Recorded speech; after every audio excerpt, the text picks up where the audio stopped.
चलिए बच्चों, तो हम लोगों का कोऑर्डिनेशन कंपाउंड चल रहा है। इसमें हम लोगों ने IUPAC नोमेनक्लेचर, उसके बाद फॉर्मूले, उसके बाद वैलेंस बॉन्ड थ्योरी हमने देख लिया है। और वैलेंस बॉन्ड थ्योरी से सवाल भी हमने कर लिया किस टाइप के क्वेश्चन पूछे जाएंगे, है ना। अब हम लोग आगे चलेंगे और आगे पढ़ेंगे।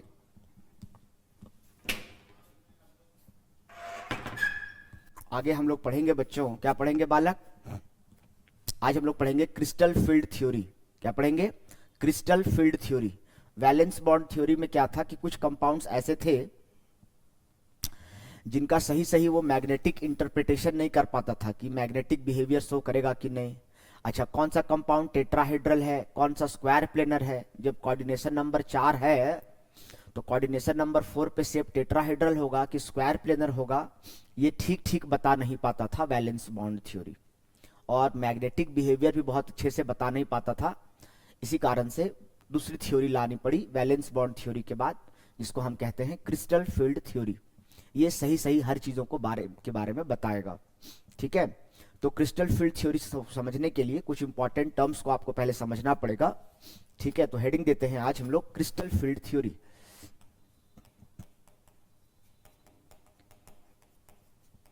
इसको हम लोग शॉर्ट में क्या कहेंगे बच्चों? CFT कहेंगे। ठीक है, क्रिस्टल फील्ड थ्योरी क्या है, इसको समझने के लिए कुछ इंपॉर्टेंट टर्म्स को समझना पड़ेगा, तब जाकर ये थ्योरी आपको समझ में आएगा। थोड़ा सा आपको 11th में लेकर के जाते हैं और वहां से आपको हम एक समझाते हैं सम इंपॉर्टेंट टर्म्स में। पहला है डीजेनरेट ऑर्बिटल्स। क्या जानना चाहिए पहले आपको? डीजेनरेट ऑर्बिटल्स क्या होते हैं, पहले इसका ज्ञान आपको होना चाहिए। डीजेनरेट ऑर्बिटल्स का मतलब होता है orbitals lies in same subshell have equal energies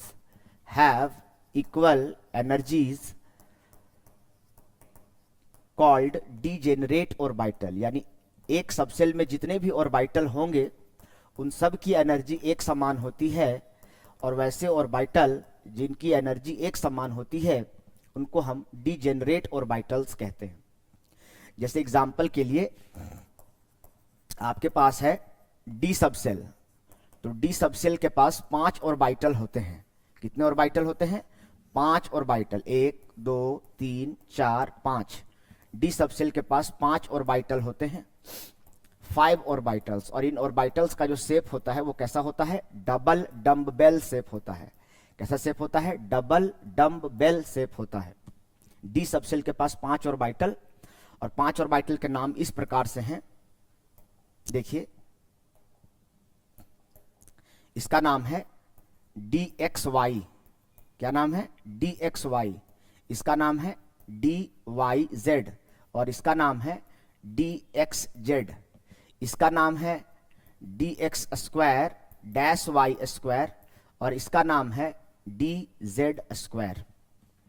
अगर आप देखेंगे तो ये पांचों ऑर्बिटल एक ही सबसेल के अंदर लाइज करता है, तो पांचों ऑर्बिटल की जो एनर्जी है वो इक्वली डिवाइडेड है, यानी पांचों ऑर्बिटल के पास एनर्जी एक समान है। तो ये पांचों ऑर्बिटल एक दूसरे के लिए क्या कहे जाएंगे? डीजेनरेट ऑर्बिटल्स कहे जाएंगे। अब इसके पास देखिएगा ध्यान से, तो 5 में से 3 ऑर्बिटल अलग टाइप के दिखेंगे और 2 ऑर्बिटल अलग टाइप के आपको दिख रहे होंगे। आप देखिए, ये 3 ऑर्बिटल ऐसे हैं जिनमें स्क्वायर नहीं लगा हुआ है। तो ये 3 ऑर्बिटल का जो कलेक्शन है, ये 3 ऑर्बिटल का जो समूह है ना, इसको, ये 3 ऑर्बिटल का जो कलेक्शन है, इसको हम लोग कहते हैं 3 के समूह है, इसीलिए 3 का समूह है, इसलिए इसको कहते हैं T2G सेट। T2G सेट इसका मतलब है ट्रिपली डीजेनरेटेड सेट। और ये 2 का जो सेट है, ये देखिए इसमें स्क्वायर लगा हुआ है, वो 3 में स्क्वायर नहीं लगा हुआ है, इसको हम लोग कहते हैं EG सेट। क्या कहते हैं इसको? EG set. तो डी सबसेल के पास 5 ऑर्बिटल है, पर 5 में से 3 ऑर्बिटल एक जैसे हैं, उनमें स्क्वायर नहीं लगा हुआ है, यानी कि ये ऐसे ऑर्बिटल है जो एक्सिस पर लाइज नहीं करते हैं, in between the axis lies करते हैं।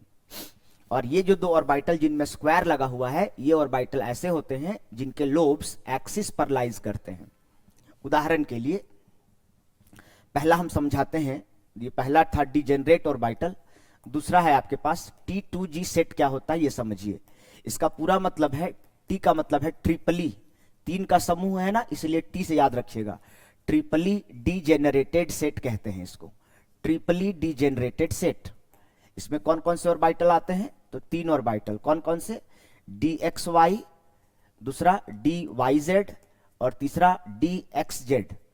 डी एक्स वाई का मतलब है कि अगर ये एक्स एक्सिस है और ये वाई एक्सिस है, तो एक्स एक्सिस और वाई एक्सिस के इन बिटवीन अगर लोब लाइज करेंगे तो इसको हम बोलेंगे डी एक्स वाई। इसी प्रकार डी वाई जेड का मतलब है कि मान लीजिए कि ये वाई एक्सिस है, हाँ, और ये जेड एक्सिस है। अगर इसको हम वाई मान ले थोड़ी देर के लिए और इसको जेड मान ले, तो वाई एक्सिस और जेड एक्सिस के इन बिटवीन अगर लोब लाइज करेंगे तो इसको बोलेंगे डी वाई जेड।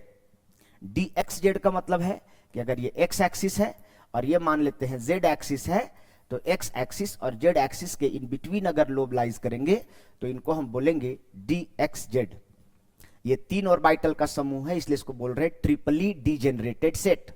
डी के पास भले 5 ऑर्बिटल होते हैं, पर वो 2 पार्ट में डिवाइडेड होते हैं। 3 एक जैसे होते हैं जो एक्सिस पर लाइज नहीं करते हैं, जो एक्सिस के इन बिटवीन लाइज करते हैं, जैसे d x y, d y z और डी एक्स जेड।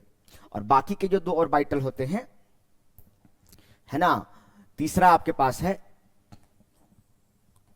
इसको हम कहते हैं ईजी सेट। क्या कहते हैं? EG set. इसका मतलब है, इसका पूरा मतलब फुल फॉर्म है doubly degenerated set. Doubly degenerated, डबली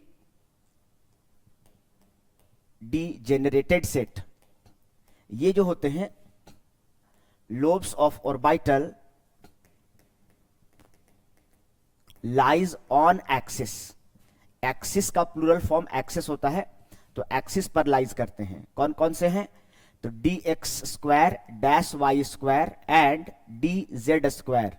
ये 2 ऑर्बिटल ऐसे हैं, क्या लिखा हुआ है? D x square dash y square and d z square. तो ये 2 ऑर्बिटल है। डी एक्स स्क्वायर, ये एक्स एक्सिस है, ये वाई एक्सिस है। तो अगर ये एक्स एक्सिस है और ये वाई एक्सिस है, तो एक्स एक्सिस और वाई एक्सिस के पर अगर लोब लाइज करेंगे इस प्रकार से, एक्सिस पर देखो यहाँ पे डी एक्स वाई और d x square dash y square में क्या डिफरेंस है वो समझिए। यहां पर क्या देख रहे हैं आप? लोब जो है ऑर्बिटल के लोब, ये पंखुड़ी जैसा दिख रहा है ना, पंखुड़ी, इसको लोब कहते हैं। तो एक्स और वाई एक्सिस के बीच में दिखा रहे हैं, लेकिन यहां पर जब स्क्वायर लग गया है तो देख रहे हैं एक्सिस पर दिखा रहे हैं।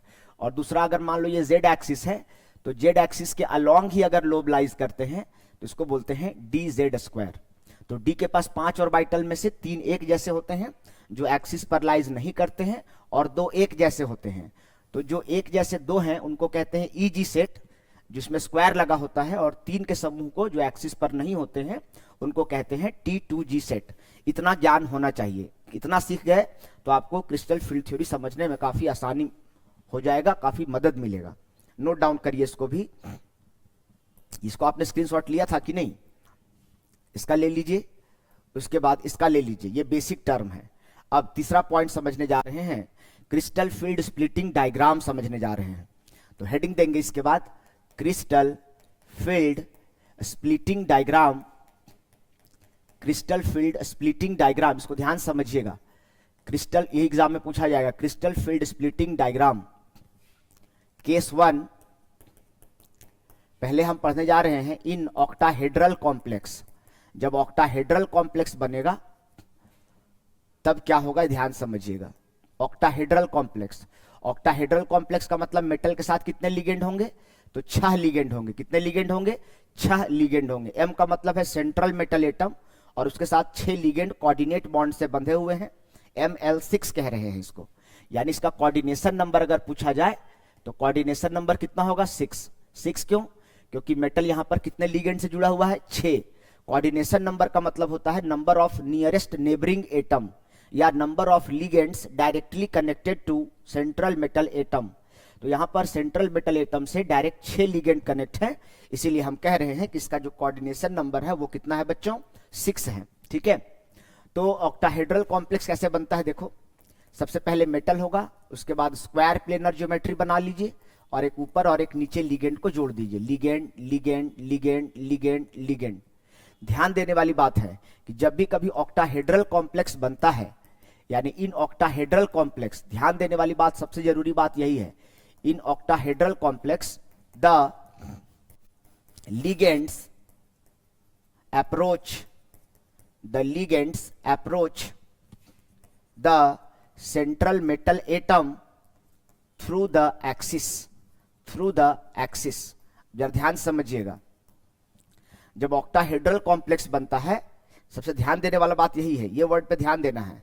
जब ऑक्टाहेड्रल कॉम्प्लेक्स बनता है तो जो लिगेंड्स होता है वो सेंट्रल मेटल एटम को कैसे अप्रोच करता है? थ्रू द एक्सिस अप्रोच करता है। ध्यान समझिएगा, ठीक है। अब देखिए, मान लेते हैं कि ये एक्सिस है, ठीक है, ये एक्स एक्सिस है, ये वाई एक्सिस है, ठीक है, और ये मान लेते हैं कि इसमें से देखो मेटल तो हमेशा डी ब्लॉक का एलिमेंट रहेगा, जो सेंट्रल मेटल एटम होगा ये तो डी ब्लॉक एलिमेंट होगा। कोऑर्डिनेशन कंपाउंड में जितने भी सेंट्रल मेटल एटम होते हैं वो सारे के सारे डी ब्लॉक एलिमेंट होते हैं। तो यहां पर हमने लिखा है एम, दिखाई दे रहा है, ये एम लिखा हुआ है, एम सेंट्रल मेटल एटम है ये। अब central metal atom D block का है तो इसका मतलब है डी सबसेल के पास 5 ऑर्बिटल होते हैं, और 5 में से कितने ऑर्बिटल एक्सिस पर होते हैं? तो जिनमें स्क्वायर होता है, यानी 2 ऑर्बिटल ऐसे होते हैं जो एक्सिस पर होते हैं। तो 2 ऑर्बिटल जो एक्सिस पर होते हैं, तो एक एक्स एक्सिस पे दिखा दे रहे हैं और एक नीचे इस एक्सिस पर दिखा दे रहे हैं। 2 ऑर्बिटल एक्सिस पर दिखा रहे हैं, और 3 ऑर्बिटल ऐसे होंगे जो कि एक्सिस पर नहीं होंगे। 3 ऑर्बिटल ऐसे होंगे जो एक्सिस पर नहीं होंगे। दिख रहा है, ये दिख रहा है। 3 ऑर्बिटल ऐसे होंगे जो एक्सिस पर नहीं होंगे, इसीलिए 3 ऑर्बिटल को हम एक्सिस पर नहीं दिखाए हैं, और 2 ऑर्बिटल जो एक्सिस पर होंगे उनको हम एक्सिस पर दिखा रहे हैं। अब इनके सभी के पास क्या है? इन सभी के पास एक एक इलेक्ट्रॉन है, मान लेते हैं। इलेक्ट्रॉन है, इलेक्ट्रॉन है, इलेक्ट्रॉन है, इलेक्ट्रॉन है और इलेक्ट्रॉन है, सभी के पास एक एक इलेक्ट्रॉन है। Central metal atom D block का है, इसीलिए इसके पास 5 ऑर्बिटल हैं। 5 में से 2 ऑर्बिटल ऐसे हैं जो कि एक्सिस पर हैं, 2 जिनमें स्क्वायर लगा होता है, और 3 ऑर्बिटल ऐसे हैं जो कि एक्सिस पर नहीं है। ठीक है यहां तक। अब ये सेंट्रल मेटल एटम है, अभी 5 ऑर्बिटल की एनर्जी क्या होगी? बराबर होगी। सेंट्रल में अभी क्या बताए, एक सबसेल के अंदर जितने भी ऑर्बिटल होते हैं सबकी एनर्जी क्या होती है? इक्वल होती है, एक समान होती है। ठीक है, तो 5 ऑर्बिटल की एनर्जी मान लेते हैं अभी क्या है? इक्वल है। तो 5 ऑर्बिटल, 1 2 3 4 5, ये 5 ऑर्बिटल हैं और पांचों की एनर्जी बराबर है, इसलिए इनको हम एक लाइन में दिखा रहे हैं। अब देखिए ध्यान से, अभी एक सबसेल के अंदर जितने भी ऑर्बिटल होते हैं सबकी एनर्जी एक समान होती है, इसलिए पांचों का एनर्जी बराबर है, अभी पांचों का एनर्जी इक्वल है। अब ध्यान समझिएगा, दूसरा स्टेप में क्या होगा, मतलब पहला स्टेप ऐसे समझ लीजिए आप इसको। मान लीजिए स्टेप 1 में कि अभी जो आपका लिगेंड है वो लिगेंड यहां पर है, ये लिगेंड को L से रिप्रेजेंट कर रहे हैं, और लिगेंड के ऑर्बिटल में क्या है? लोन पेयर है। दिख रहा है आपको? बहुत दूर है, मतलब कहने का मतलब है कि लिगेंड जो आपके पास है यहां पर, वो आपसे क्या है? बहुत दूर है। किससे? सेंट्रल मेटल एटम से। मान लीजिए कि अभी लिगेंड यहां पर है, समझिएगा ध्यान से। ठीक है, अभी लिगेंड कहां पर है? यहां पर है। तो जब लिगेंड यहां पर है और मेटल यहां पर है, ये दोनों के बीच में काफी डिस्टेंस है बच्चों। तो जब काफी डिस्टेंस है, ये लोन पेयर है ना लिगेंड का, तो जब इन लिगेंड और मेटल एक दूसरे से काफी दूर है, देखिए यहां पर काफी दूर हैं, तो काफी दूर होने की वजह से लिगेंड के इलेक्ट्रॉन और ऑर्बिटल के इलेक्ट्रॉन के बीच में कोई खास प्रभाव नहीं है। इसको कहते हैं आइसोलेटेड स्टेट। ये स्टेप 1 है। स्टेप 1 मतलब लिगेंड अभी मेटल से बहुत दूर है, यानी जब लिगेंड मेटल से बहुत दूर है, आइसोलेटेड स्टेट है। ठीक है, जब इसका इस पर कोई प्रभाव नहीं है तो पांचों का एनर्जी एक समान रहेगा। दूसरा स्टेप में क्या होगा? लिगेंड एक्सियली अप्रोच कर रहा है, लिगेंड आगे बढ़ रहा है, और बढ़ते बढ़ते मान लीजिए कि लिगेंड यहां पहुंच गया। ठीक है, बढ़ते बढ़ते मान लीजिए लिगेंड जब यहां था तो इन पांचों पर कोई प्रभाव नहीं पड़ रहा था उसका, लेकिन स्टेप 2 में लिगेंड बढ़ते हुए अप्रोच करते हुए सेंट्रल मेटल के पास यहां पहुंच गया, वहां से यहां आ गया लिगेंड। ठीक है, अब जब लिगेंड यहां आ जाएगा तो इस लिगेंड से इस ऑर्बिटल, जो ऑर्बिटल एक्सिस पर है, और वो ऑर्बिटल जो एक्सिस पर नहीं है, हम कह सकते हैं क्या कि लगभग एक समान दूरी पर है। नहीं समझ रहे हैं? माने हम कहना चाहते हैं, मैं कहना चाहता हूं कि ऐसे समझ लो आप, ऐसे समझ लो कि यहां से लेकर यहां तक का डिस्टेंस जो है, और मैं कह रहा हूं यहां से ये डिस्टेंस जो है, और मैं कह रहा हूं ये डिस्टेंस जो है, ये सब एक समान है। मान लो इसके डिस्टेंस को हम बोल दिए आर, और इसके डिस्टेंस को हम बोल दिए अल्फा बोल दिए मान लो, और इसके डिस्टेंस को भी आर बोल दिए, और हम कह रहे हैं R is nearly equal to alpha. अब समझ में आ रहा है? फिजिक्स में तो इतने बहुत सारे डेरिवेशन किए होंगे आपने यार। A square plus X square is equals to X square. क्यों?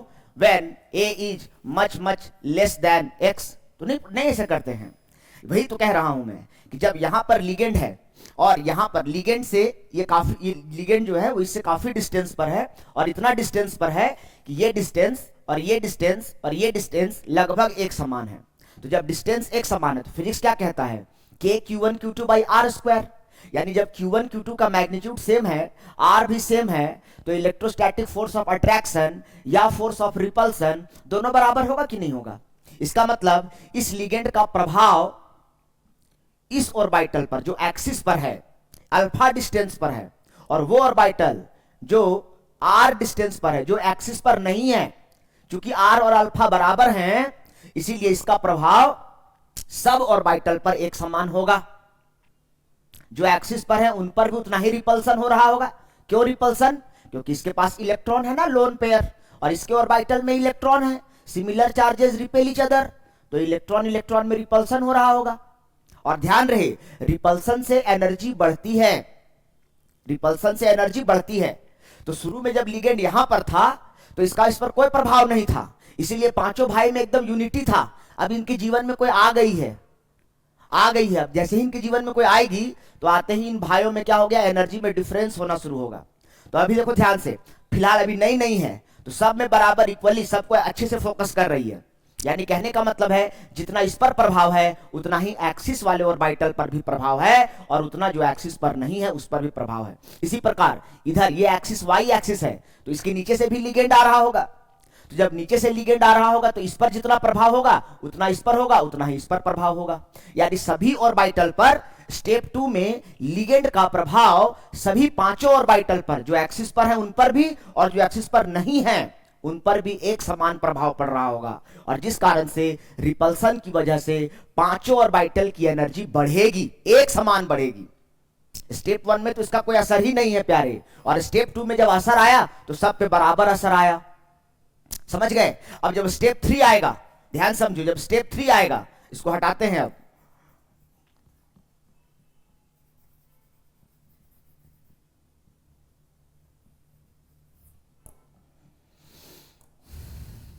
ठीक है, अब स्टेप 3 में क्या हुआ कि लिगेंड एकदम से अप्रोच कर दिया इसको एक्सियली। ये स्टेप 3 है। ये लिगेंड के सिचुएशन को समझिए। स्टेप 1 में कहां था? बहुत दूर था, जब कोई प्रभाव नहीं था। स्टेप 2 में क्या हो गया कि जब आया तो सबसे बराबर प्रभाव है, क्योंकि सबसे बराबर दूरी पर है। लेकिन स्टेप 3 में क्या होगा? स्टेप 3 में क्या होगा कि जो एक्सिस पर है उस पर ज्यादा रिपल्सन हो रहा होगा। क्यों? क्योंकि इसके पास नजदीक आ गया ना, तो जब अपना इलेक्ट्रॉन इसमें डालेगा, एकदम समीप आ गया है इसके ना, इतना समीप जो एक्सिस पर नहीं है उस पर नहीं है। आप समझिए, ये जो लिगेंड है, ये जो ऑर्बिटल एक्सिस पर है उस पर इसका प्रभाव ज्यादा होगा एज कंपैरिजन टू वो ऑर्बिटल जो एक्सिस पर नहीं है। यानी इन दोनों ऑर्बिटल में उतना रिपल्सन नहीं हो रहा होगा जितना रिपल्सन इसमें हो रहा होगा, एक्सिस वाले पर हो रहा होगा। और इसीलिए एक्सिस वाला जो ऑर्बिटल होगा उनमें ज्यादा एनर्जी इंक्रीज होगा। क्यों? क्योंकि एक्सिस वाले ऑर्बिटल में रिपल्सन ज्यादा हो रहा है। क्यों? क्योंकि लिगेंड एक्सियली और अप्रोच कर रहा है मेटल को। तो केस 1 में था कि इसका कोई प्रभाव नहीं था, तो पांचों का एनर्जी एक समान था। केस 2 में क्या हुआ कि लिगेंड जो है उन सारे ऑर्बिटल से एक समान दूरी पर है, तो पांचों में रिपल्सन बराबर हो रहा था, तो पांचों में एनर्जी एक समान बढ़ेगा। लेकिन केस 3 में गड़बड़ हो जाएगा। स्टेप 3 में क्या हो जाएगा? गड़बड़ हो जाएगा। क्या हो जाएगा? जो ऑर्बिटल एक्सिस पर हैं उनमें ज्यादा रिपल्सन देखने को मिलेगा, और जो ऑर्बिटल एक्सिस पर नहीं है उनमें रिपल्सन कम देखने को मिलेगा। और इसी के आधार पर स्टेप 1, स्टेप 2 और स्टेप 3 के आधार पर जो ऑर्बिटल में जो एनर्जी देखने को मिल रहा है, इसी एनर्जी को डायग्रामेटिकली रिप्रेजेंट करने को ही क्रिस्टल फील्ड स्प्लिटिंग डायग्राम कहते हैं। स्प्लिट होना मतलब टूटना, बिखरना। अभी तक पांचों एक साथ था यहां तक, लेकिन स्टेप 3 में इनमें भेदभाव हो गया। डिस्क्रिमिनेशन हो गया। दो ऑर्बिटल जो एक्सिस पर हैं, देखो भैया मैं कह रहा हूं एक लिगेंड इधर से भी अप्रोच कर रहा होगा ना जी, तो एक लिगेंड इधर से भी अप्रोच कर रहा होगा, तो एक्सिस में जो ऑर्बिटल है उनमें ज्यादा रिपल्सन होगा। तो इसके आधार पर अगर एनर्जी डायग्राम ड्रॉ करें, इसका स्क्रीनशॉट लो, स्टेप 1, स्टेप 2 और स्टेप 3। स्टेप 1 ये है, स्टेप 2 ये है, स्टेप 3 ये है। इधर से लिगेंड इधर बढ़ रहा है और जैसे जैसे बढ़ रहा है एनर्जी में डिफरेंस क्रिएट कर रहा है। तो अगर डायग्राम ड्रॉ करें तो जरा समझिएगा ध्यान से, ये आप ऐसे समझ लीजिए कि अभी पांचों ऑर्बिटल का एनर्जी एक समान है, 1 2 3 4 5। Step 1, when metal is in free state, when metal is in free state, when metal is in free state, जब मेटल के पास कोई ऑर्बिटल लिगेंड नहीं आया है, all orbital have equal energy, all orbital have equal energy, यानी degenerated orbital है ये, that is degenerated, all orbital have equal energy, that is degenerated। Step 2 में क्या होगा, स्टेप 2 में क्या हुआ, स्टेप 2 में जब लिगेंड आया तो सब पे बराबर रिपल्सन छोड़ रहा है, यानी सब पे बराबर एनर्जी इंक्रीज देखने को मिलेगा। यानी दूसरा केस में क्या होगा, एनर्जी बढ़ जाएगा पांचों ऑर्बिटल का, 1 2 3 4 5, ये पांचों ऑर्बिटल का एनर्जी क्या हो जाएगा, एक समान रूप से आपको बढ़ता हुआ देखने को मिलेगा। ठीक है, उसके बाद तीसरा स्टेप, ये हो गया स्टेप 2। स्टेप 2 में क्या हुआ, पांचों ऑर्बिटल जो एक्सिस पर है उनपे भी और जो एक्सिस पर नहीं है उनमें भी, दोनों में सेम अमाउंट ऑफ रिपल्सन हो रहा है, यानी सब में सेम अमाउंट ऑफ एनर्जी बढ़ेगा, इसीलिए पांचों का एनर्जी हमने बढ़ा दिया एक समान मात्रा में।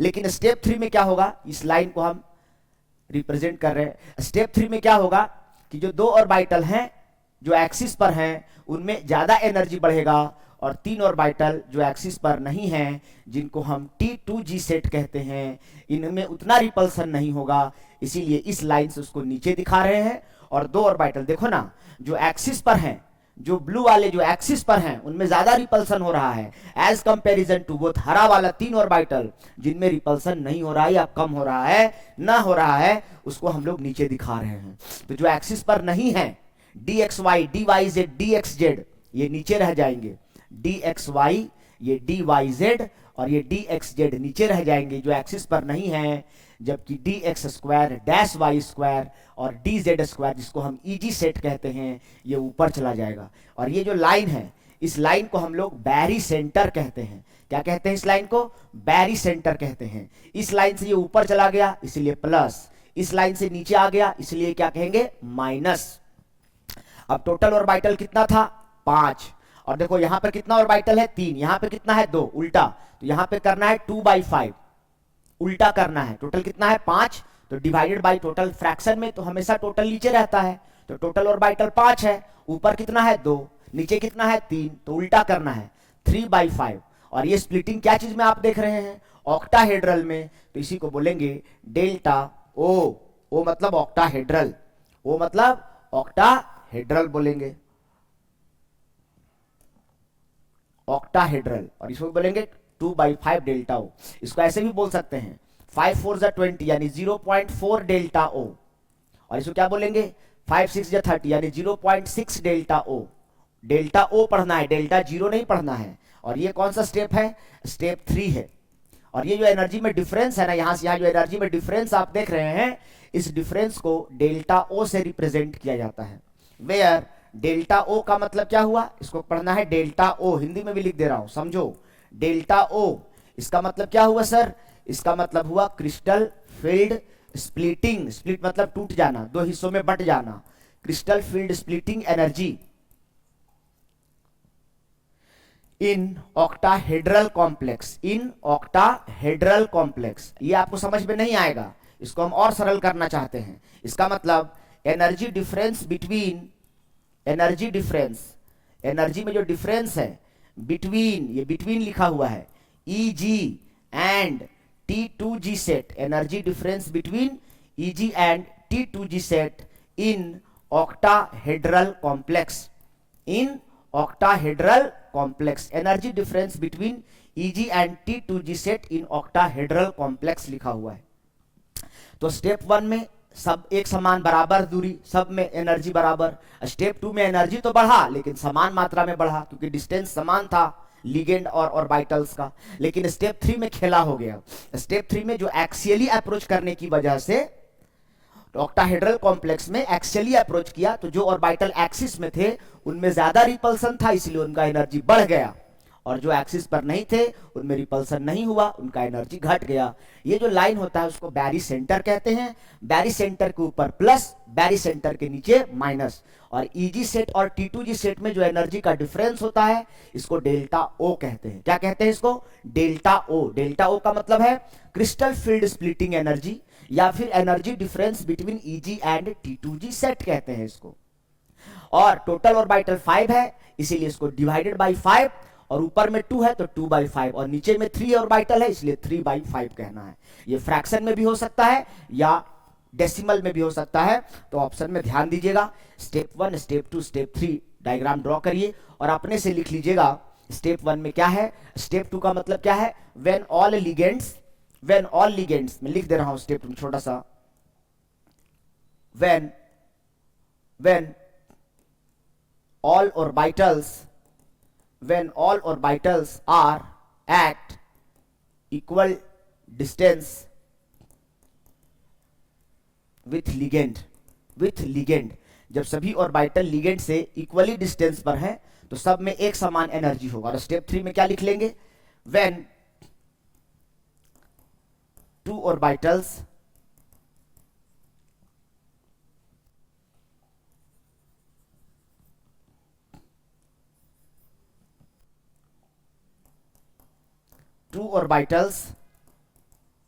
of Eg set have more repulsion, बस इतना लिख लेंगे। उनमें ज्यादा रिपल्सन होगा और इसीलिए उनमें ज्यादा इंक्रीज इन एनर्जी हो रहा है, और बाकी 3 में रिपल्सन कम हो रहा है, इसलिए उनमें एनर्जी कम हो गया है। ठीक है, तो इसको ड्रॉ करेंगे। ठीक है, अब इसके बाद आगे चलेंगे हम लोग बाद में, पहले यहां तक कॉपी करिए।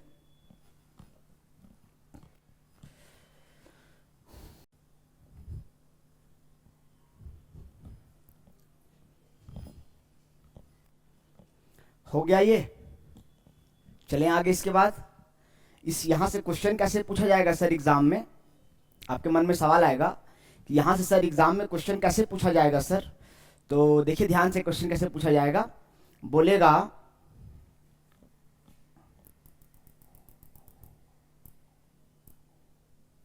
क्वेश्चन पूछेगा, right the electronic configuration, right the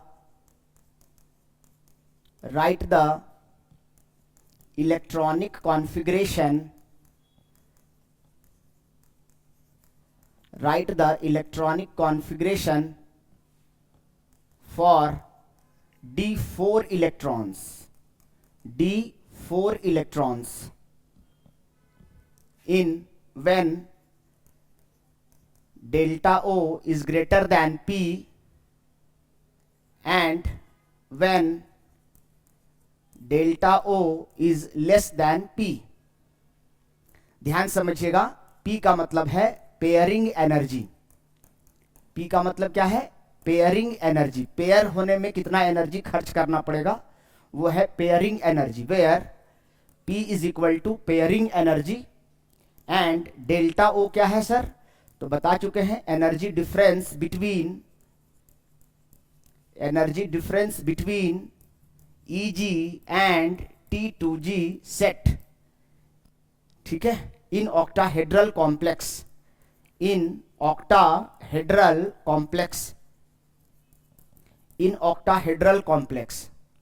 ठीक है। इसका मतलब समझाते हैं अब, यानी कहने का मतलब है 4 इलेक्ट्रॉन आपको भरना है d ऑर्बिटल में।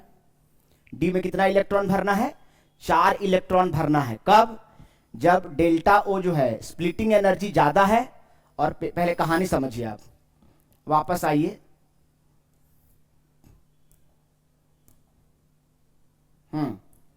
देखिए क्वेश्चन कहता है कि इसमें आपको, ये ऑक्टाहेड्रल कॉम्प्लेक्स का है डायग्राम, आपको बोलता है कि इसमें 4 इलेक्ट्रॉन भरना है, तो कैसे भरेंगे। अब ध्यान समझिए, इलेक्ट्रॉन भरने का नियम होता है कि पहले उस ऑर्बिटल में इलेक्ट्रॉन भरा जाता है जिस ऑर्बिटल का एनर्जी कम होता है। यानी यहां पर हम देख रहे हैं कि T2G सेट का एनर्जी कम है और EG सेट का एनर्जी ज्यादा है और 4 इलेक्ट्रॉन भरना है। तो जब 4 इलेक्ट्रॉन भरना है तो एक इलेक्ट्रॉन इस ऑर्बिटल में भरेंगे, एक इलेक्ट्रॉन इस ऑर्बिटल में भरेंगे, एक इलेक्ट्रॉन इस ऑर्बिटल में भरेंगे। तो 3 इलेक्ट्रॉन में तो कोई दिक्कत नहीं है, लेकिन चौथा इलेक्ट्रॉन जब भरना है तो चौथा इलेक्ट्रॉन को यहां पे डाल के पेयर करें कि चौथा इलेक्ट्रॉन को ऊपर भरें। ये मेन खेल समझना है। अब एक बात समझिए, जैसे मान लीजिए 4 इलेक्ट्रॉन भरना है तो एक इलेक्ट्रॉन यहां भर दिए, एक यहां भर दिए, एक यहां भर दिए। अब चौथा इलेक्ट्रॉन इसी में भरें कि ऊपर भरें। तो एक केस में बोलेगा, जब बोलेगा पेयरिंग एनर्जी ज्यादा है, यहां से यहां जाने में जितना एनर्जी लगेगा उससे कहीं ज्यादा एनर्जी पेयरिंग में लगेगा। तो जब पेयरिंग में ज्यादा एनर्जी लगेगा तो इलेक्ट्रॉन पेयरिंग में क्यों जाएगा, इलेक्ट्रॉन यहां पे नहीं चला जाएगा। हम कह रहे हैं कि हम रांची में रहते हैं और मेरा 2 BHK का फ्लैट है, उसका भाड़ा है 10,000 रुपया, रूम रेंट है, फ्लैट का रेंट है। मेरा एक दोस्त, ध्यान से समझिएगा, मेरा एक दोस्त जो है वो दिल्ली में रहता है और वो रांची आना चाहता है। वो मुझसे कहता है कि भैया हमको भी अपने साथ रख लोगे क्या। हम बोले ठीक है रख लेंगे, लेकिन मेरे साथ रहोगे तो 10,000 भाड़ा है, 50% तुमको देना पड़ेगा, यानी 5,000 हर महीना किराया आपको देना पड़ेगा। तो वो सोचेगा कि यार 5,000 रुपया दे के इसके साथ रहेंगे, उससे अच्छा है कि अगल बगल पता कर लेते हैं। तो जब अगल बगल पता करने गया तो 2 संभावना हो सकता है। एक केस को समझिए, जब अगल बगल पता करने गया तो 8,000 रुपया से कम में उसको कहीं रूम नहीं मिल रहा था। तो वो 8,000 देकर, 10,000 उसका सैलरी ही है मान लीजिए, तो 8,000 देकर वो अकेले रहना पसंद करेगा कि 5,000 देकर मेरे साथ रहना पसंद करेगा। कोई आप बताइए, आप कोई रूममेट के साथ रहना चाहता है? सब सिंगल रहना चाहता है, लेकिन उसके पास मजबूरी है क्या, जब अगल बगल पता करने गया तो 8,000 से नीचे का कहीं रूम नहीं है। तो उसके पास क्या मजबूरी है कि वो मेरे पास 5,000 देकर रहेगा। एक संभावना यह है। लेकिन अगर मान लीजिए अगल बगल रूम पता करने गया और उसको 4,000 में ही एक रूम मिल जा रहा है, तो 5,000 दे के मेरे साथ रहेगा कि 4,000 दे के अकेले रहेगा?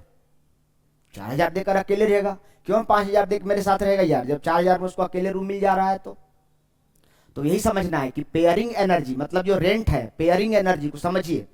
अब यहां पर आइए वापस,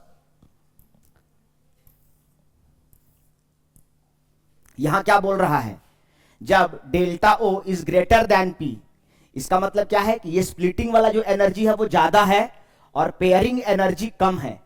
यानी मेरे साथ रहेगा तो 5,000 देना पड़ेगा, पेयर में रहेगा तब, और अगर अकेले रहेगा तो 8,000 में उसको देना पड़ेगा। तो बताइए कहां रहेगा, मेरे साथ 5,000 देकर रहेगा कि 8,000 में अकेले रहेगा? यहां पर देखिए पेयरिंग एनर्जी कम है, यानी कि रूममेट के साथ रहने में फायदा है।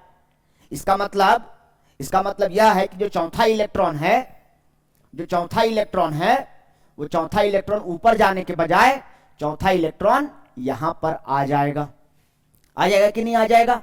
जब पेयरिंग एनर्जी कम है, पेयर होने में खर्चा कम लग रहा है, तो ऊपर जाके काहे रहेगा? ऊपर जाने में ज्यादा मेहनत है, ज्यादा एनर्जी खपत हो रहा है, तो ऊपर क्यों जाएगा? जब नीचे कम एनर्जी में काम बन जा रहा है इसलिए नीचे रहेगा। तो इलेक्ट्रॉन की कॉन्फ़िगरेशन लिखने बोला तो T2G सेट में कितना इलेक्ट्रॉन हो गया? 4, और EG सेट में कितना इलेक्ट्रॉन हो गया? 0। तो इसका आंसर क्या हो जाएगा? इसका आंसर हो जाएगा, इस केस का जो आंसर है वो क्या हो जाएगा? T2G 4, EG 0। ये इसका आंसर हो जाएगा। यही इलेक्ट्रॉनिक कॉन्फ़िगरेशन हो गया। T2G में कितना इलेक्ट्रॉन? चारों इलेक्ट्रॉन T2G में ही रहेगा। जब पेयरिंग एनर्जी कम है तो पेयर में रहेगा, और EG में इलेक्ट्रॉन नहीं जाएगा, इसलिए EG क्या हो जाएगा? 0। दूसरा केस समझो, व्हेन, इस बार क्या है, इसका आंसर क्या हो जाएगा?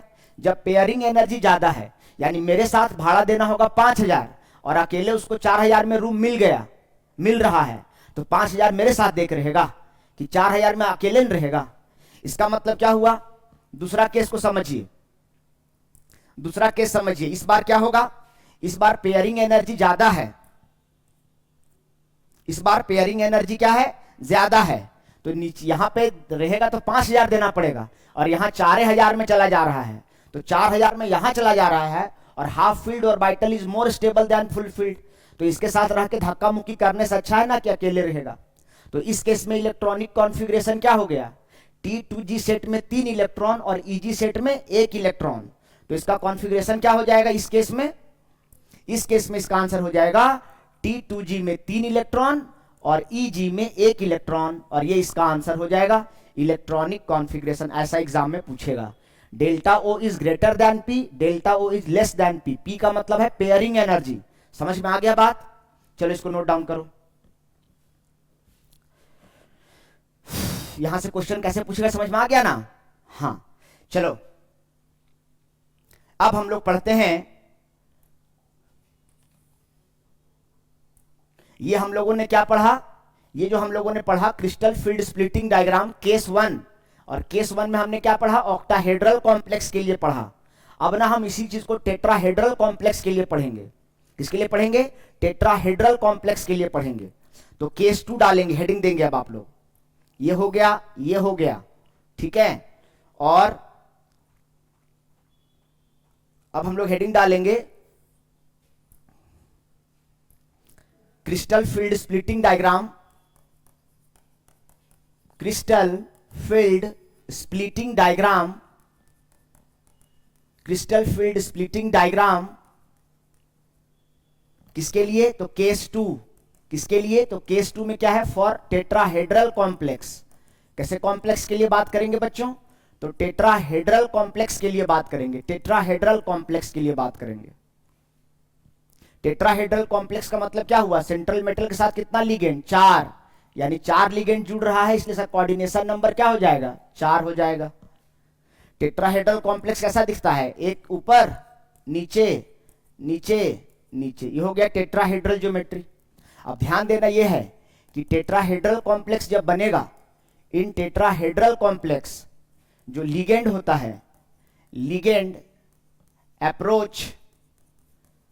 Approach the central metal atom in through between the axes, through between the axes, ये बिटवीन लिखा हुआ है, बिटवीन द एक्सेस। जब ऑक्टाहेड्रल कॉम्प्लेक्स कर रहे थे तो वहां पर जो लिगेंड था वो सेंट्रल मेटल को कैसे अप्रोच कर रहा था, एक्सिस टू एक्सिस अप्रोच कर रहा था। लेकिन यहां पर कैसे अप्रोच कर रहा है, टेट्राहेड्रल कॉम्प्लेक्स में कैसे अप्रोच कर रहा है? तो इन टेट्राहेड्रल कॉम्प्लेक्स जो लिगेंड है वो सेंट्रल मेटल एटम को कैसे अप्रोच कर रहा है, बिटवीन द एक्सिस, एक्सिस पर नहीं कर रहा है, थ्रू द एक्सिस नहीं, थ्रू बिटवीन द एक्सिस कर रहा है। एक्सिस का प्लूरल फॉर्म एक्सेस। इसका मतलब यह हुआ कि अगर मान लीजिए कि आपके पास सेंट्रल मेटल एटम यहां पर रखा हुआ है M, तो इसके जो 5 ऑर्बिटल होंगे, 5 में से कितने ऑर्बिटल एक्सिस पर होते हैं, 2 ऑर्बिटल जो एक्सिस पर होते हैं उनको एक्सिस पर दिखा रहे हैं। ये एक्स एक्सिस है, ये वाई एक्सिस है ना, ये वाई एक्सिस है और ये क्या है, एक्स एक्सिस है। अब 5 में से 2 ऑर्बिटल तो एक्सिस पर हो गए और 3 ऑर्बिटल जो एक्सिस पर नहीं होंगे। तो एक्सिस पर नहीं होंगे, इन सब में इलेक्ट्रॉन होगा, एक इलेक्ट्रॉन एक इलेक्ट्रॉन एक इलेक्ट्रॉन एक इलेक्ट्रॉन एक इलेक्ट्रॉन। अब मैं कह रहा हूं कि जो लिगेंड है वो सेंट्रल मेटल एटम को कैसे अप्रोच करेगा इस केस में, बिटवीन द एक्सिस। इसका मतलब इस बार जो लिगेंड है वो इधर से अप्रोच करेगा, लिगेंड जो है वो सेंट्रल मेटल एटम को इधर से अप्रोच करेगा, बिटवीन द एक्सिस। इसी प्रकार इधर से अप्रोच करेगा, इधर से लिगेंड अप्रोच करेगा। समझ रहे हैं बात को? लिगेंड अप्रोच कैसे करेगा सेंट्रल मेटल एटम को, between the axis, between the axis. तो पिछले वाले में क्या था, एक्सियली अप्रोच कर रहा था ऑक्टाहेड्रल कॉम्प्लेक्स में, इसीलिए वो ऑर्बिटल जो एक्सिस में है, 2 ऑर्बिटल, उनमें ज्यादा रिपल्सन के कारण उनका एनर्जी ज्यादा बढ़ रहा था। लेकिन अब क्या होगा इस टेट्राहेड्रल के केस में, इस बार 3 ऑर्बिटल जो एक्सिस पर नहीं है, रेड वाले, उनमें ज्यादा रिपल्सन होगा और इसीलिए 3 ऑर्बिटल का एनर्जी इस बार उल्टा हो जाएगा। पिछले बार में 3 नीचे था 2 ऊपर था, इस बार उल्टा हो जाएगा, 3 ऊपर और 2 नीचे हो जाएगा, क्योंकि 3 में रिपल्सन ज्यादा होगा और 2 जो एक्सिस में है उनमें रिपल्सन कम होगा। तो जो एनर्जी का जो डायग्राम बनेगा इसके लिए कैसा बनेगा, जरा देखो, एनर्जी का जो डायग्राम बनेगा वो कैसा बनेगा, देखो, 1 2 3 4 5, ये स्टेप 1 है। स्टेप 1 समझे, जब लिगेंड और सेंट्रल मेटल बहुत दूर है एक दूसरे से, तो जब बहुत दूर है उस वक्त पांचों का एनर्जी एक समान होगा उसके बाद फिर पांचों का स्टेप 2 में क्या होगा, पांचों ऑर्बिटल का एनर्जी तो बढ़ेगा लेकिन इक्वल अमाउंट में बढ़ेगा। ये स्टेप 2 है। जो स्टेप वहां था वही स्टेप यहां पर भी है, स्टेप 1 और स्टेप 2। स्टेप 1 में लिगेंड बहुत दूर है जिस कारण से पांचों ऑर्बिटल पर उसका कोई प्रभाव नहीं है और पांचों ऑर्बिटल का एनर्जी बराबर है। स्टेप 2 में क्या है, लिगेंड जो है वो पांचों ऑर्बिटल से इक्वल डिस्टेंस पर है, इसीलिए पांचों ऑर्बिटल में इक्वल रिपल्सन क्रिएट करेगा और इसीलिए पांचों ऑर्बिटल का एनर्जी तो बढ़ेगा पर इक्वल अमाउंट में बढ़ेगा, इसीलिए पांचों का एनर्जी को बढ़ते हुए दिखाए हैं। अब तीसरा स्टेप में क्या होगा, लिगेंड एकदम यहां पहुंच गया है, तो जब तीसरा स्टेप में क्या, इस लाइन को हम लोग कहते हैं बैरी सेंटर, और इसमें क्या होगा, तीन ऑर्बिटल जो एक्सिस पर नहीं है, तीन के समूह को क्या कहते हैं, T2G सेट। तो इस बार T2G सेट ऊपर चला जाएगा और EG सेट जो है वो कहां रह जाएगा, नीचे आ जाएगा, क्योंकि इसमें कम रिपल्सन होगा उसमें ज्यादा रिपल्सन होगा। इस लाइन को हम लोग क्या कहते हैं बच्चों, बैरी सेंटर।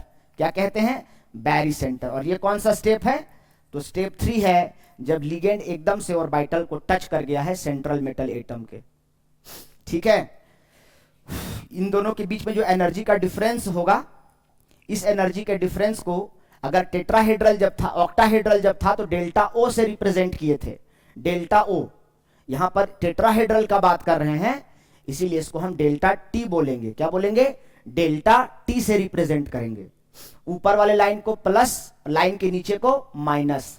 टोटल को 5 से, टोटल ऑर्बिटल 5 है, ऊपर में 3 है, इसलिए यहां लिखेंगे 3/5 डेल्टा टी, और ऊपर में नीचे 2 ऑर्बिटल है, इसलिए क्या लिखेंगे 2/5 डेल्टा टी। इसको फ्रैक्शन में भी लिख सकते हैं, तो फ्रैक्शन में लिखेंगे तो कितना हो जाएगा, 5 चौका 20, 0.4 डेल्टा टी, और इसको ऐसे भी लिख सकते हैं 0.6 डेल्टा टी लिख सकते हैं, है ना। ये इजी सेट है, मतलब स्क्वायर वाले ऑर्बिटल यहां हैं और बिना स्क्वायर वाले ऑर्बिटल यहां चले गए। तो ये है आपका टेट्राहेड्रल कॉम्प्लेक्स में स्प्लिटिंग का डायग्राम, है ना। इसका स्क्रीनशॉट लीजिए, नोट डाउन कीजिए। ओह सॉरी, चलो ले लो, चलें आगे। ठीक है, अब इसके बाद यहां से क्या पूछा जाएगा, कौन कौन से फैक्टर हैं जो इस स्प्लिटिंग को अफेक्ट करते हैं, कितना ज्यादा एनर्जी। यहां डेल्टा टी का मतलब क्या है सर, तो लिख लीजिए वेयर डेल्टा टी का मतलब है energy difference between, energy difference between T2G and EG set in tetrahedral complex, in tetrahedral complex, energy difference between T2G and EG set in tetrahedral complex। ठीक है, या crystal field splitting energy of tetrahedral complex. तो हम लोग को दो ही पढ़ना है, एक ऑक्टाहेड्रल और एक टेट्राहेड्रल। चलो नोट डाउन करो। अगर मान लो इसके आधार पर इलेक्ट्रॉनिक कॉन्फ़िगरेशन बोलेगा तो इसके आधार पर जैसे वहां किए थे वैसे यहां कर देंगे। ठीक है बच्चों, चलो आगे। अब आगे हेडिंग देना है क्रिस्टल फील्ड फैक्टर्स अफेक्टिंग। ये बहुत इंपॉर्टेंट है, ऑब्जेक्टिव सवाल है लेकिन इंपॉर्टेंट है। फैक्टर्स अफेक्टिंग CFSE, मतलब सर डेल्टा। कौन कौन से फैक्टर्स हैं जो CFSE यानी स्प्लिटिंग एनर्जी को प्रभावित करते हैं, ये डिफरेंस को। CFSE क्या है सर, तो CFSE बता चुके हैं ना क्या है, crystal field splitting energy between EG, इन दोनों के बीच का एनर्जी डिफरेंस है, डेल्टा टी या डेल्टा ओ, इन दोनों के बीच का एनर्जी का डिफरेंस है।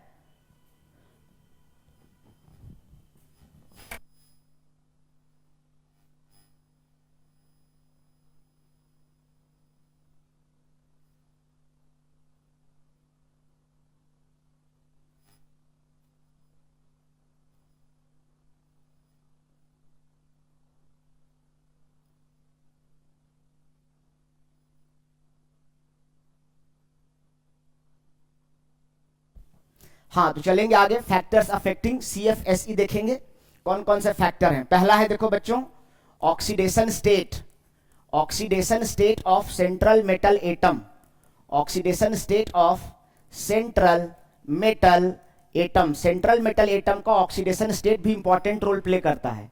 यानी कहने का मतलब है कि जो CFSE है या स्प्लिटिंग कितना होगा, ये डायरेक्टली प्रोपोर्शनल होगा oxidation state of central metal atom, central metal atom के ऑक्सीडेशन स्टेट के डायरेक्टली प्रोपोर्शनल होगा।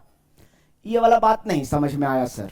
नहीं समझ में आया तो समझाते हैं, देख लो 1 2 3 4 5 है,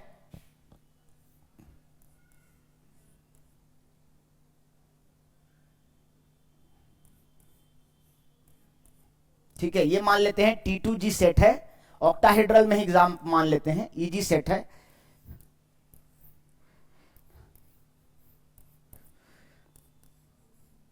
ये दोनों सेम दिख रहा है कि अलग अलग दिख रहा है?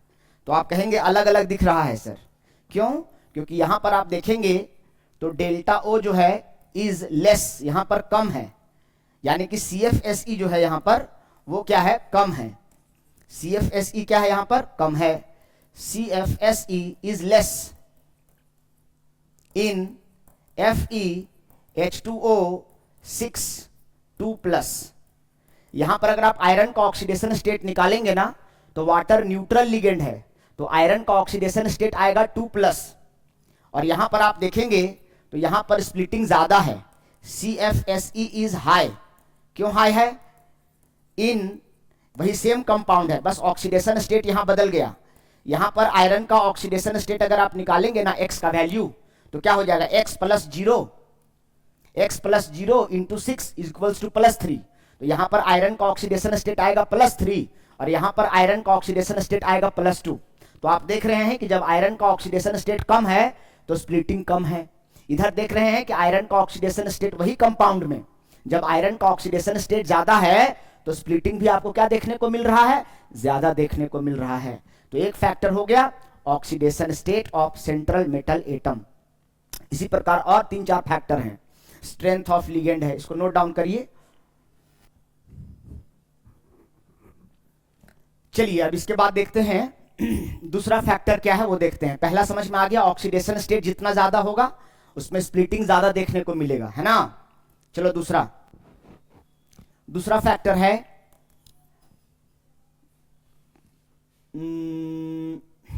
बहुत सारी बातें हैं, कहां शुरू करें। चलो देखो, चलो पहले ज्योमेट्री से स्टार्ट करते हैं। ज्योमेट्री यानी शेप ऑफ कॉम्प्लेक्स या शेप ऑफ कोऑर्डिनेशन कंपाउंड। उस कोऑर्डिनेशन कंपाउंड का शेप कैसा है इस पे भी निर्भर करता है। अगर शेप, मान लीजिए स्प्लिटिंग जो है, सबसे ज्यादा स्प्लिटिंग कहां देखने को मिलेगा, तो CFSE इन सबसे ज्यादा स्प्लिटिंग आपको देखने के लिए मिलेगा स्क्वायर प्लेनर ज्योमेट्री में। उसके बाद आपको देखने के लिए मिलेगा ऑक्टाहेड्रल ज्योमेट्री में। कहां देखने के लिए मिलेगा, ऑक्टाहेड्रल ज्योमेट्री में। उसके बाद सबसे कम आपको अगर देखने के लिए मिलेगा तो सबसे कम देखने के लिए मिलेगा टेट्राहेड्रल ज्योमेट्री में, है ना। टेट्राहेड्रल का मतलब ML4 ये भी है, ML4 ये भी है ना। कोऑर्डिनेशन नंबर 4 इसका भी है, कोऑर्डिनेशन नंबर 4 इसका भी है, इसके साथ भी 4 ही लिगेंड जुड़े हैं। लेकिन इसका ML6 है और इसका कोऑर्डिनेशन नंबर कितना है, 6 लिगेंड से कनेक्ट है। तो ये ध्यान दीजिएगा, सबसे ज्यादा स्प्लिटिंग आपको कहां देखने के लिए मिलेगा, स्क्वायर प्लेनर, SP मतलब स्क्वायर प्लेनर। उसके बाद ऑक्टाहेड्रल, और सबसे कम स्प्लिटिंग कहां देखने के लिए मिलेगा, टेट्राहेड्रल में मिलेगा। ये ध्यान देना है। अगर एक रिलेशन देखें तो डेल्टा T = होता है 4/9 डेल्टा O। इसको भी याद रखिएगा, ये रिलेशन है। डेल्टा O को यानी ऑक्टाहेड्रल के स्प्लिटिंग को 9 से डिवाइड कर रहे हैं, 4 से इंटू करके 9 से डिवाइड कर रहे हैं, मतलब इसको डिवाइड करना पड़ रहा है तब इसके बराबर हो रहा है। डेल्टा O को छोटा करना पड़ रहा है, डेल्टा O को काटना पड़ रहा है, तब डेल्टा T के बराबर हो रहा है। अब इसको छोटा करना पड़ रहा है मतलब वो बड़ा है तब ना उसको छोटा करके बराबर कर रहे हैं। अरे एक डंडा इतना है, एक डंडा इतना है, तो जो डंडा बड़ा है उसको काटना पड़ रहा है तब दूसरे के बराबर हो रहा है, तो जो बड़ा है उसको काटना पड़ रहा है। इसका मतलब क्या है, डेल्टा O को काटना पड़ रहा है, डेल्टा O को डिवाइड करना पड़ रहा है। यानी ऑक्टाहेड्रल में ज्यादा स्प्लिटिंग है एज कंपैरिजन टू टेट्राहेड्रल के। नहीं समझ पा रहे हैं, ठीक है। तो ये इंपॉर्टेंट है, ध्यान दीजिएगा, एग्जाम में टिक करने के लिए आएगा, कंफ्यूज करेगा। तो याद रखिएगा, टू द हेडमास्टर एप्लीकेशन लिखते हैं तो पहले T उसके बाद O। ये डेल्टा O यहां डेल्टा T कर देगा ऑप्शन में, ध्यान रखिएगा। सर बोले थे टू द हेडमास्टर, इसका मतलब T पहले आएगा, O बाद में आएगा। Delta T equals to 4/9 delta O। ठीक है, चलो, तो ये हो गया, ज्योमेट्री भी इंपॉर्टेंट हो गया। तीसरा इसके बाद आता है डी सीरीज। तीसरा क्या आता है? D series of central metal atom. Central metal atom का सीरीज कौन सा है? एक बात समझिए, अगर 5D सीरीज का सेंट्रल मेटल एटम है, समझते हैं आप लोग, 5D सीरीज का सेंट्रल मेटल एटम है तो उसमें स्प्लिटिंग ज्यादा होगा। उसके बाद 4D सीरीज का अगर एलिमेंट है तो उसमें स्प्लिटिंग कम होगा, और सबसे कम स्प्लिटिंग होगा 3D सीरीज का अगर सेंट्रल मेटल एटम है तो उसमें सबसे कम स्प्लिटिंग होगा। ये नहीं समझ पाए? हम कह रहे हैं अगर आपके पास ये पीरियोडिक टेबल होता है प्यारे इस प्रकार से, तो जो पीरियोडिक टेबल में ये पहला लाइन जो होता है ना, इसको कहा जाता है, यहां से यहां तक जो पहला लाइन होता है ना, स्कैंडियम से लेकर जिंक तक, इसको 3D सीरीज बोलते हैं। उसके बाद को 4D सीरीज बोलते हैं। उसके बाद नीचे वाले को 5D सीरीज बोलते हैं। उसके बाद को 6D सीरीज बोलते हैं। ऐसे यानी पीरियड 4 का जो एलिमेंट है उसको 3D सीरीज कह रहे हैं, पीरियड 4 के एलिमेंट को 3D सीरीज कह रहे हैं, पीरियड 5 को 4D कह रहे हैं, पीरियड 6 को 5D सीरीज कह रहे हैं। तो ऊपर से नीचे आते जाएंगे तो ऊपर से नीचे आने पर साइज बढ़ता है, और इसीलिए कह रहा है कि 5D सीरीज का अगर एलिमेंट होगा तो उसमें आपको ज्यादा स्प्लिटिंग देखने को मिलेगा। उदाहरण के लिए मान लीजिए किसी का सेंट्रल एटम इरिडियम है, हाँ, किसी का सेंट्रल एटम रुथेनियम है और कोबाल्ट है सेंट्रल एटम में, तो जो इरिडियम है ना ये 5D सीरीज का एलिमेंट है इरिडियम। रुथेनियम जो है ना ये 4D सीरीज का एलिमेंट है, और कोबाल्ट जो है ना ये 3D सीरीज का एलिमेंट है। तो कहता है कि जितना नीचे का एलिमेंट रहेगा उसमें ज्यादा स्प्लिटिंग देखने को मिलेगा। समझ गए? तो डी सीरीज भी एक इंपॉर्टेंट रोल प्ले करता है। ये जो ये है ना, ये फिफ्थ इसका एलिमेंट है, ये इसका है और ये इसका है। समझ गए?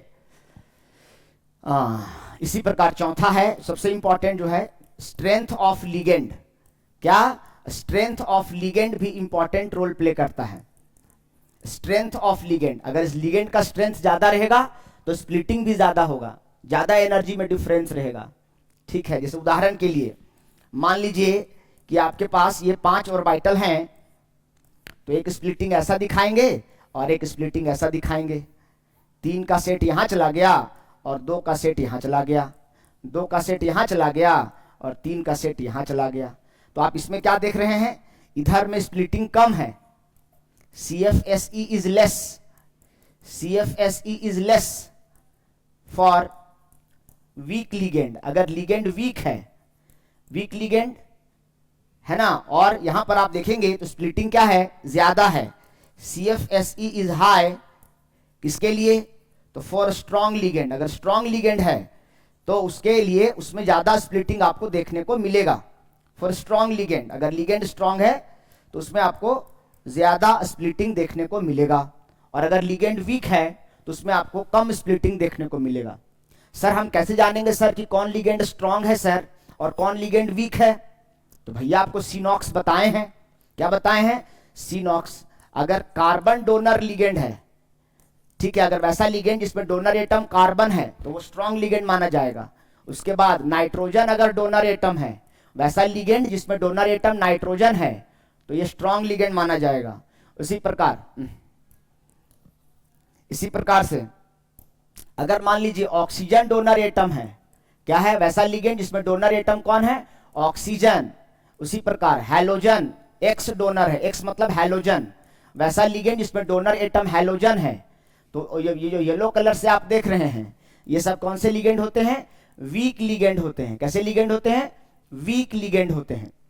वीक लिगेंड जैसे एग्जांपल के लिए H2O हो गया, हाँ, OH हो गया, हाँ, क्लोरीन, ब्रोमीन, ये सब जो है ना ये सब वीक लिगेंड की श्रेणी में आएगा। ठीक है, और स्ट्रॉन्ग लिगेंड ये जो आप देख रहे हैं ना, ये जो आप देख रहे हैं यहां से यहां तक, ये क्या है? स्ट्रॉन्ग लिगेंड की श्रेणी में आते हैं। ये सब स्ट्रॉन्ग लिगेंड हैं। जैसे कि सर एग्जांपल देते हैं, इसमें कार्बन डोनर है CO, CN, और क्या हो सकता है? नाइट्रोजन डोनर है NH3, NO2, NCS। ये सब क्या है? स्ट्रॉन्ग लिगेंड की श्रेणी में आएंगे, और ये सब जो है वीक लिगेंड की श्रेणी में आएंगे। ठीक है, तो अगर लिगेंड देख लीजिएगा कि लिगेंड स्ट्रॉन्ग है कि वीक है। अगर स्ट्रॉन्ग लिगेंड है तो ज्यादा स्प्लिटिंग होगा, अगर वीक लिगेंड है तो कम स्प्लिटिंग होगा, है ना। तो लिगेंड के स्ट्रेंथ पर भी निर्भर करता है। चलिए यहां से एक और चीज आपको सीखना है, स्पेक्ट्रोकेमिकल सीरीज। हम कैसे जानेंगे सर कि कौन लिगेंड स्ट्रांग है, कौन लिगेंड वीक है? तो उसके लिए एक सीरीज दिया गया है क्रिस्टल फील्ड थ्योरी के द्वारा, स्पेक्ट्रोकेमिकल सीरीज। ये क्या है सर? तो ये है order of strength of ligand. कौन लिगेंड स्ट्रांग है, कौन लिगेंड वीक है, कंपैरिजन करना है। ठीक है, खाली सी नॉक्स से कभी कभी काम नहीं चलेगा, इसके अलावा ये सीरीज भी याद रखना पड़ेगा। तो इसमें सबसे वीक लिगेंड जो होता है वो होता है आयोडीन, उसके बाद होता है ब्रोमीन, उसके बाद होता है SCN, उसके बाद क्लोरीन, उसके बाद फ्लोरीन, उसके बाद ऑक्सिलेट। ऑक्सिलेट मतलब C2O4 2 माइनस है ना, ये ऑक्सिलेट लिखा हुआ है। उसके बाद H2O, उसके बाद NCS, यहां तक वाटर तक वीक लिगेंड है।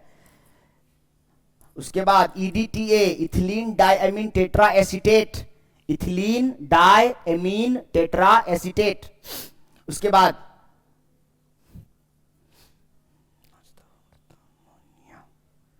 बाद अमोनिया, उसके बाद NO, उसके बाद CN, उसके बाद कार्बोनिल है, ये कार्बोनिल, कोबाल्ट मत समझिएगा, लिगेंड का बात कर रहे हैं, लिगेंड। तो लिगेंड तो नॉन मेटल होता है ना, तो इसको कोबाल्ट मत समझिएगा। कोबाल्ट कैसे आ जाए? कोबाल्ट तो सेंट्रल मेटल एटम होता है ना, तो इसको याद रखना है। ठीक है, कैसे याद रखना है कि आयोडीन से लेकर वाटर तक क्या है? वीक लिगेंड है। आयोडीन से लेकर वाटर तक कैसा लिगेंड है? Week ligand. और उसके बाद NCS से लेकर कहां तक? कार्बन मोनोऑक्साइड तक, ये कैसे लिगेंड है? स्ट्रॉन्ग लिगेंड है। यानी सबसे स्ट्रॉन्ग लिगेंड कौन है? Carbonyl, carbon monoxide. और सबसे वीक लिगेंड कौन है? आयोडीन। अब सवाल आता है इसको सर याद कैसे रखेंगे ऑर्डर को? तो देखिए कैसे इसको याद रखेंगे, इसका निमोनिक्स बता देते हैं, हेल्प कर देते हैं थोड़ा। इसको याद रखना है, एक बार सचिन क्लास से फरार, क्लास से फरार, एक बार सचिन क्लास से फरार और ऑक्सिलेट की वाटर मतलब पानी, और ऑक्सिलेट की पानी से प्यार। एक बार सचिन क्लास से फरार और ऑक्सिलेट की पानी से प्यार। तुम क्या सोच रहे हो? गुलजार का शायरी सोच रहे हो कि एकदम दिल पे लग जाएगा? केमिस्ट्री है, बस याद रखना है। एक बार सचिन क्लास से फरार और ऑक्सिलेट की पानी से प्यार, नाचता हुआ। EDTA को याद रखना है, उड़ता।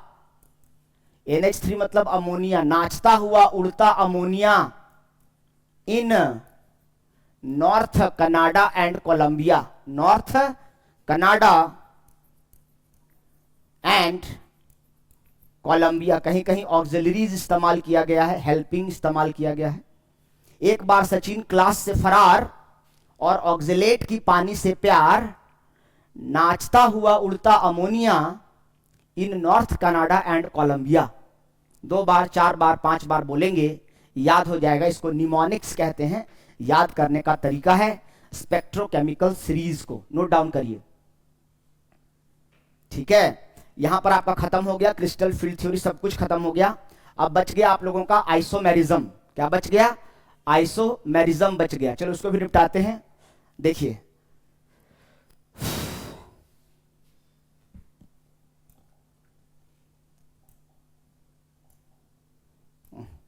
आइसोमेरिज्म समझिए।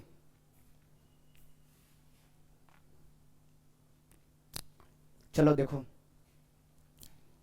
ये 1 मार्क का क्वेश्चन होगा, आइसोमेरिज्म।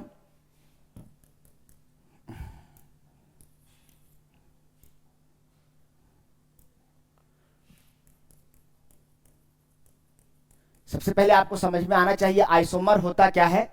तो आइसो मतलब होता है सेम और मर मतलब होता है मॉलिक्यूल। तो आइसोमर का मतलब होता है वैसा कंपाउंड जिसका मॉलिक्यूलर फॉर्मूला तो सेम हो पर उसका प्रॉपर्टीज अलग होता है। फॉर्मूला सेम, प्रॉपर्टी अलग, ऐसे कंपाउंड को आइसोमर कहा जाता है। और आइसोमर लिखने की इस प्रक्रिया को, प्रोसेस को, फिनोमेनन को आइसोमेरिज्म कहा जाता है। ये जब फॉर्मूला सेम है तो प्रॉपर्टी अलग कैसे रहेगा सर? उसमें एटम का जो लिंकेज है, स्ट्रक्चर है ना, इस स्ट्रक्चर में डिफरेंस रहेगा तो प्रॉपर्टी में डिफरेंस हो जाएगा। उसकी स्टीरियो ज्योमेट्री में डिफरेंस है तो उसके प्रॉपर्टीज में एटम खाली होने से नहीं होगा, एटम होने उतना एटम होने से और वही एटम होने से नहीं होगा। एटम की संख्या खाली रहने से क्या होगा, कौन एटम किसके साथ जुड़ा है ये भी तो मायने रखता है, उससे उसका प्रॉपर्टी बदल जाएगा। तो स्ट्रक्चर अगर अलग है तो प्रॉपर्टी अलग हो जाएगा, या स्टीरियो अलग है तो उसका प्रॉपर्टी अलग हो जाएगा। स्टीरियो क्या होता है सर? देखिए, तो सबसे पहले समझिए आइसोमेरिज्म जो होता है ये दो प्रकार का होता है। आइसोमेरिज्म क्या होता है? दो प्रकार का होता है। एक होता है स्ट्रक्चरल आइसोमेरिज्म। क्या होता है? Structural isomerism. एक होता है स्ट्रक्चरल आइसोमेरिज्म और दूसरा होता है stereo isomerism.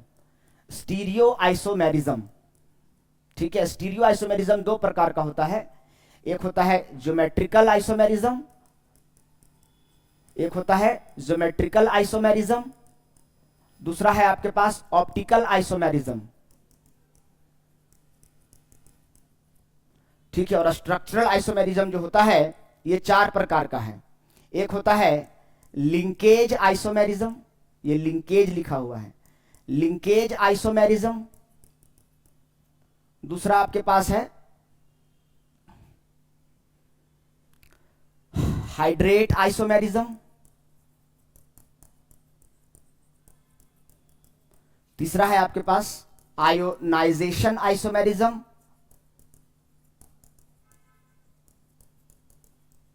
And the last one is coordination isomerism. क्या है? Coordination isomerism. ध्यान से समझिएगा, आपको थोड़ा मैं हेल्प कर रहा हूं, बस 1 मार्क का है, ज्यादा टाइम इसमें मैं नहीं लगाऊंगा। ध्यान समझेंगे, एकदम खाली बस टू द पॉइंट, एग्जाम में क्वेश्चन बनने के लिए खाली बता रहे हैं, सीखने के लिए बस क्वेश्चन बन जाना चाहिए। देखिए, लिंकेज आइसोमेरिज्म कब होगा? यदि उस कंपाउंड में एम्बीडेंटेट लिगेंड प्रेजेंट है। कैसा लिगेंड प्रेजेंट है?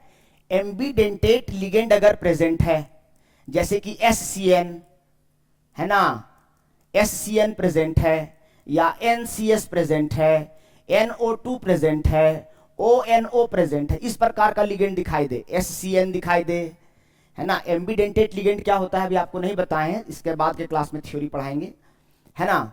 तो ambidentate ligand present as SCN, NCS, NO2, ONO, अगर इस प्रकार का लिगेंड प्रेजेंट है तो समझ जाना कि वो लिंकेज आइसोमेरिज्म शो करेगा उस कंपाउंड में।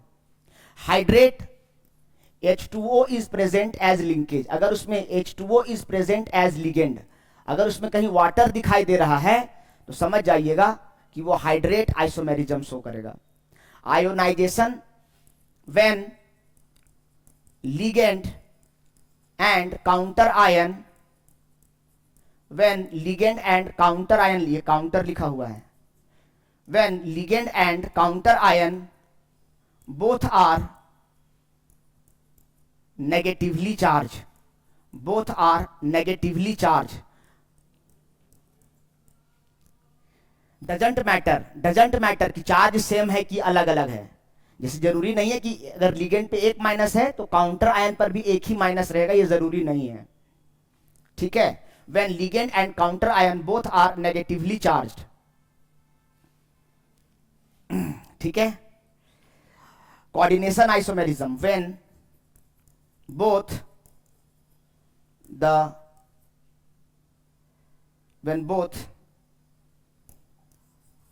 ऐसे समझो इसको, when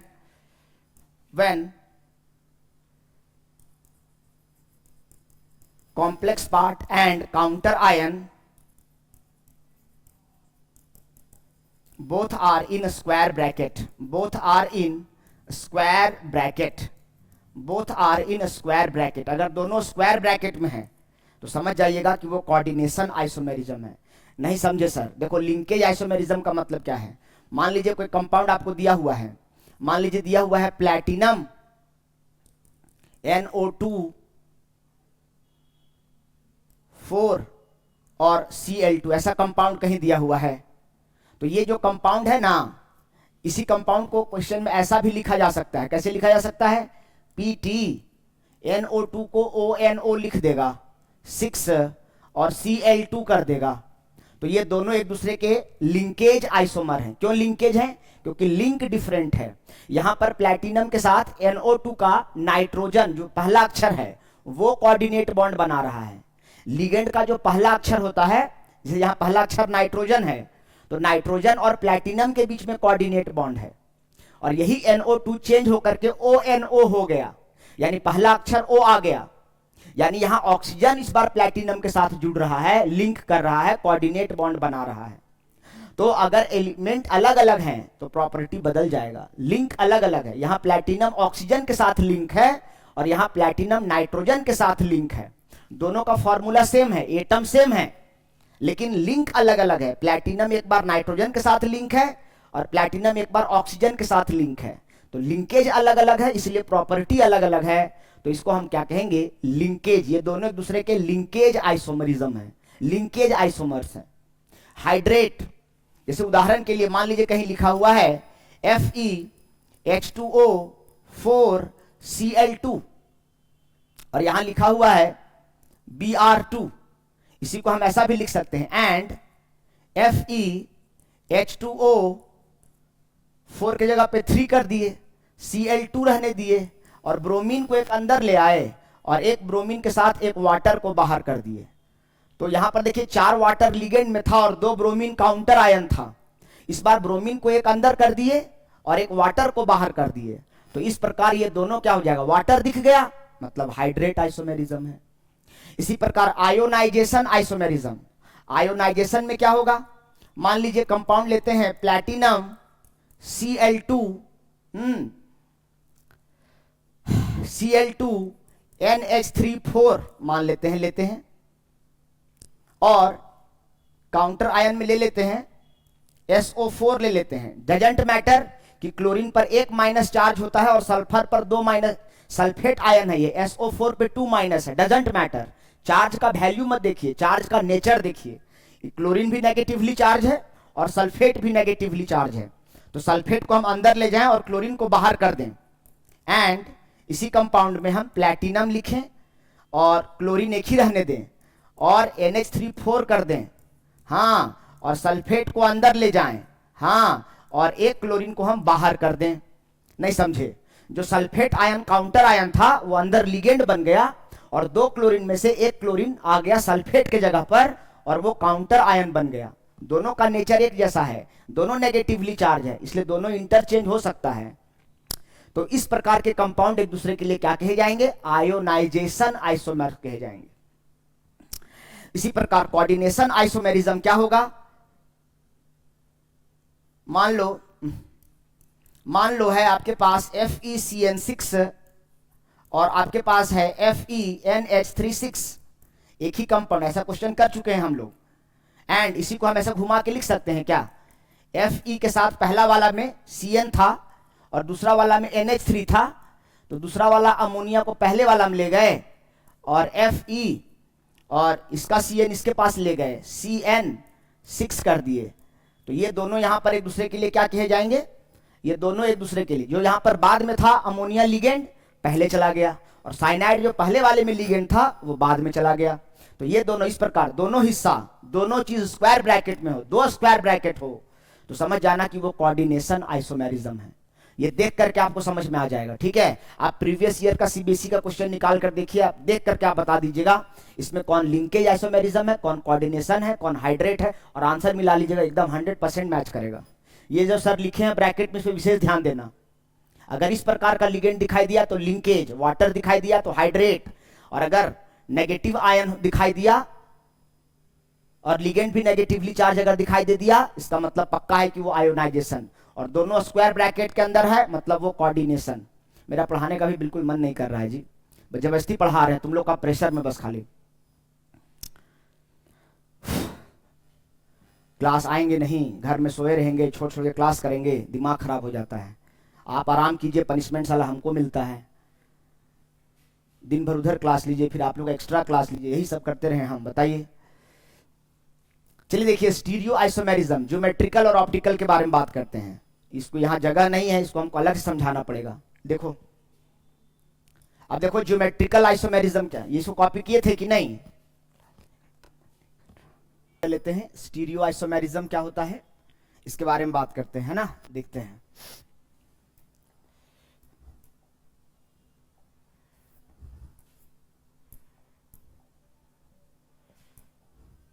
देखिए, सबसे पहले आपके पास है ज्योमेट्रिकल आइसोमेरिज्म। क्या है आपके पास? Geometrical isomerism. देखिए, ज्योमेट्रिकल आइसोमेरिज्म दो तरह का होता है, एक होता है सिस और एक होता है ट्रांस। कितने तरह के होते हैं? दो तरह के होते हैं, एक होता है सिस और दूसरा क्या होता है? ट्रांस।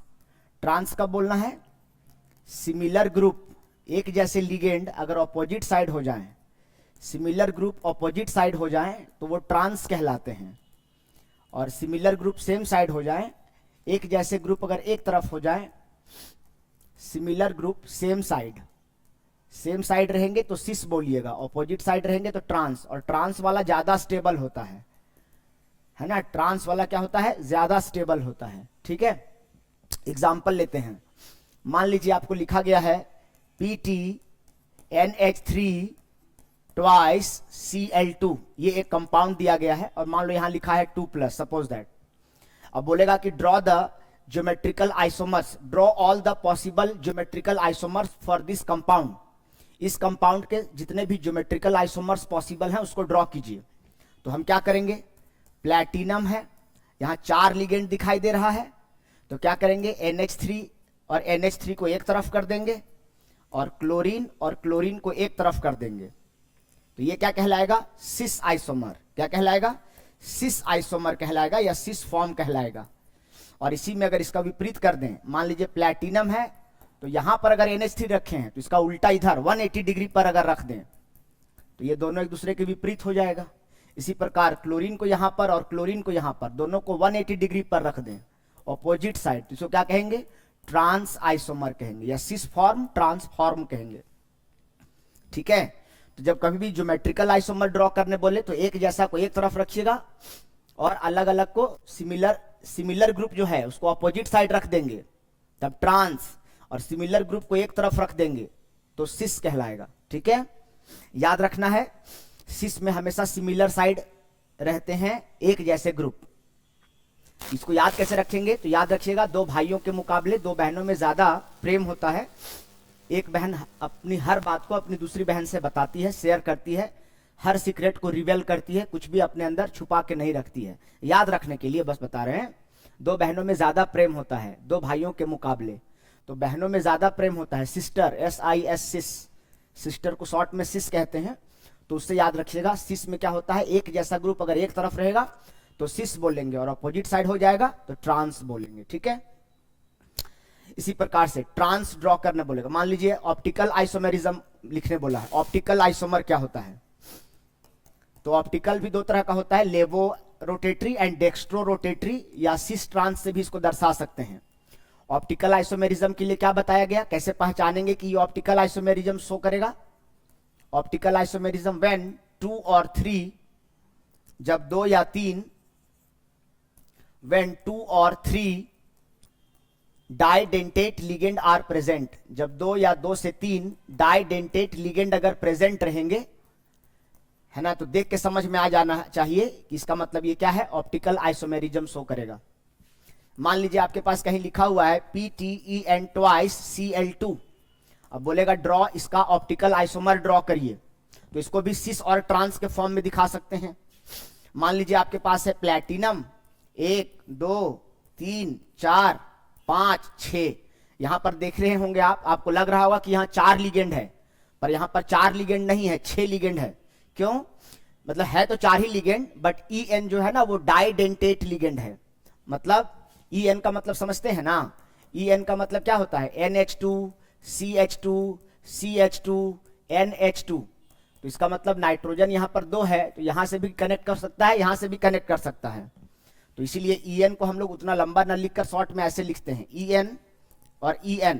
अब देखो दोनों EN एक दूसरे से ऑपोजिट साइड में हो गया ना, और दोनों क्लोरीन जो कि सिमिलर है वो ऑपोजिट हो गया, तो इसको क्या बोल देंगे? Trans isomer. क्या बोल देंगे? Trans isomer. अगर मान लीजिए इसी कंपाउंड में ऐसा रहता प्लैटिनम प्लैटिनम इस तरह से, एक ईएन को यहां रख देते और दूसरा ईएन को यहां रख देते, तो दोनों ईएन एक तरफ हो गया और दोनों क्लोरीन एक तरफ हो गए, तो इसको क्या बोलेंगे, सिस आइसोमर या सिस फॉर्म बोलेंगे।